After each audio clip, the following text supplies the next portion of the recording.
And joining us to break down the report by Numbeo is consumer behavior expert Vili Avraham. Thank you so much for being with us. Now, tell us a little bit about this report. Yeah, so Numbeo is a crowdsourcing website, and it publishes indices. The most important one is related to the cost of living.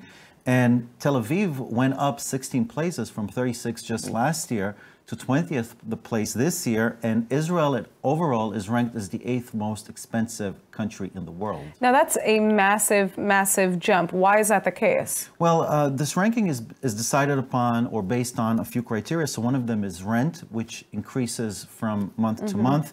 Groceries, if you go to the grocery, prices has increased considerably after the minimum wage has increased substantially.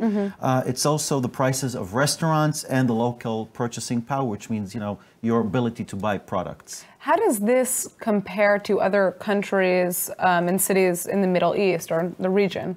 Okay, so if we look at the region, the only other city that ranks somewhere among the 440 countries listed in the index is Doha, Qatar, which is ranked 179th. That's the only other place. And what number are we again? You said 16? We're 20th. 20th. We went up 16 places from 36. Wow. Wow. By the way, Switzerland is holding the top 5 places, and we have all 5. Yes, all 5 that cities. Doesn't shock me at all. And by the way, even Paris is less expensive than Israel. It ranks 24, London 28, Amsterdam 38th, and the least expensive city in the world is in India, 440th. All right, well, so I guess coming back to Tel Aviv, though, is the average salary in Tel Aviv enough to cover the cost?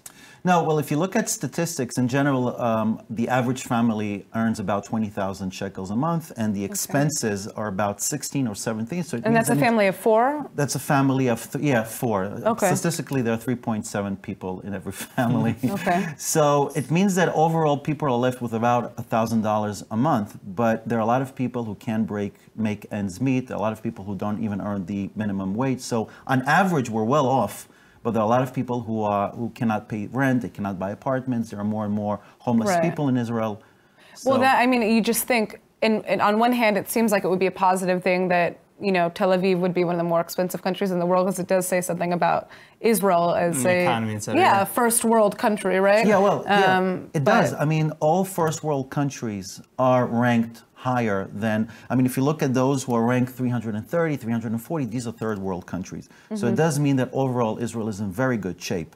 And it is. In comparison to other places. I love looking at Numbeo specifically when I'm traveling to get a sense of, how much a can of Coke costs or a bottle of water or whatever it is that you're purchasing, because you can really kind of get the details about different products as well. It's just interesting that Tel Aviv ranked so high up, because that kind of scares us. Well, and especially that it jumped up in such a small amount of time. Yes, a little bit scary. Usually the countries where the cost of living is cheaper, these are more attractive to tourists, and these are places usually in Eastern Europe or... So this could even have a negative effect going into the future, of course. potentially. Oh, wow. Yes, and by the way, one of the reasons why we're so expensive is also because of the shekel, which has strengthened considerably over the last few years in comparison to the dollar. So good and bad news. Yeah. Thank you so much for joining us. All right, now they say that if you see water in the desert, you're